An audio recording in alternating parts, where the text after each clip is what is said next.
Hello mga kacharis! Welcome back to my mini vlog, and for today's video ay magluluto tayo ng miswa na may shaken boto-boto.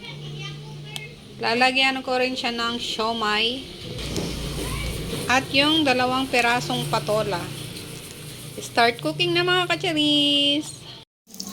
Nag-start na ako magluto ng siomay. Iprito ko muna siya ng kaunti para malami. Tapos may sinabay na akong hotdog para dun sa dalawa.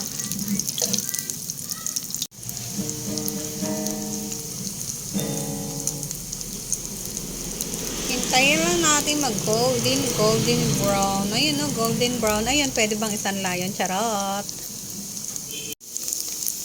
Nabaliktad ko na mga kacharis ang ending. Hindi na play ang video. Ayun o, hindi kasi chinecheck ng maayos. Mag-isa na ako, bawang. Syempre simutin ng mahal kayo. Wala nang mura ngayon.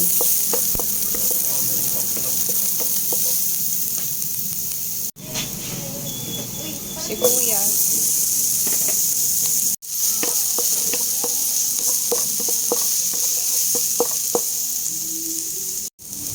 Lagay ko na yung ating shaken.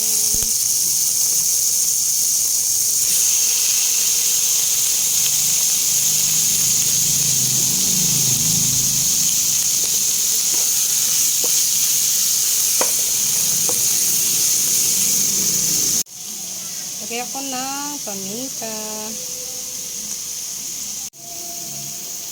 konting asin,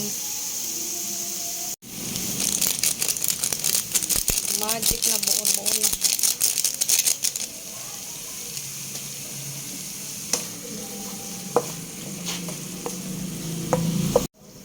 Check na natin. Syempre ang init, oy. Sira ang cellphone. Nanganganib na nga yung cellphone ko mga kacharis. Kulang pa na tayo ng 100 years, charot. Check time.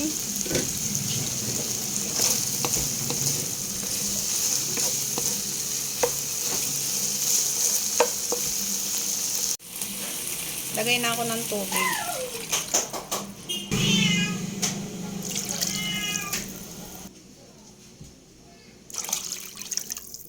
Pakuluan ko lang siya ng mga 5 minutes para maluto yung ating chicken buto-buto.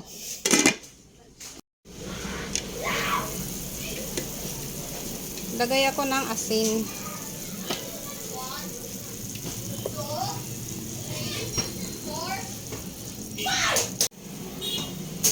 Lagay tayo ng pampasarap. Kaunti lang. Takpan ulit. Yan na, pagkatapos ng 5 years, lalagay ko na yung siomay.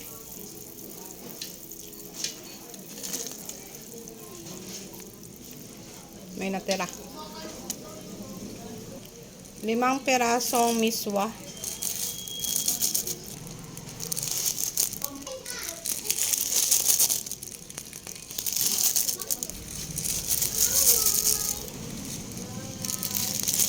Anim pala mga kacharis. Ilagay ko na rin yung ating gulay. Magkulay. Charot. And then mix.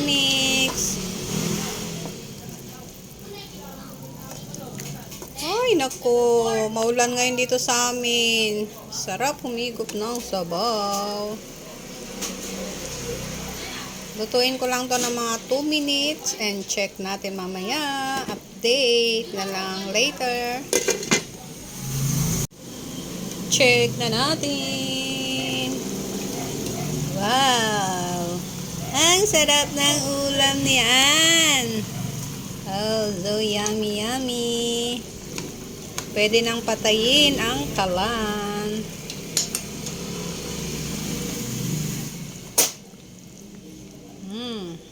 Pak. Kuha na kayo ng kanin mga kacharis at sandok na kayo ng ulam.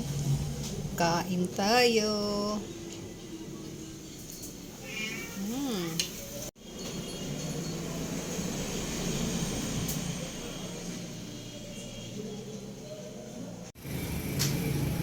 Kakain na ako mga kacharis. Napakain ko na yung mga bata. It's time to eat. Kain tayo. Ang aking rice is brown rice. Ayan. Hinalo ko na dito sa mangkok. Kain tayo.